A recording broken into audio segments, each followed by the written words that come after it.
কুমিল্লার দক্ষিণ অঞ্চলের মুড়ির সুনাম রয়েছে দেশ জুড়ে। তাই তো রমজানের চাহিদা মেটাতে মুড়ির কারখানাগুলোতে স্বাভাবিক সময়ের চেয়ে বেশি শ্রমিক কাজ করে মুড়ি উৎপাদনে। এর আগে প্রতিদিন ২০ থেকে ৩০ মণ মুড়ি উৎপাদন করলেও এখন তা বেড়ে দাঁড়িয়েছে দ্বিগুণ।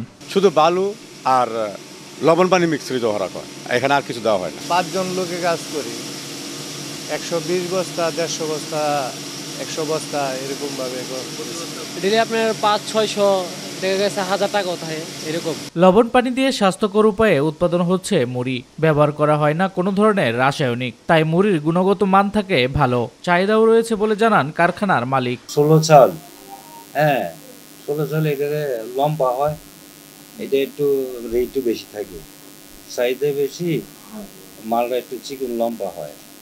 এটা বেশি আমরা ৭৮ টাকা ৭৭ টাকা করে।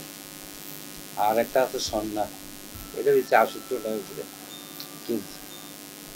চলতেছে, রোজ আইলে তো একটু বেশি খায়। কুমিল্লার দক্ষিণ অঞ্চলের উৎপাদিত মুড়ি জেলার চাহিদা মিটিয়ে আশপাশের জেলাগুলোতেও বিক্রি করা হচ্ছে। শামস তাবরিজ উচ্ছ্বাস, মাই টিভি নিউজ ডেস্ক।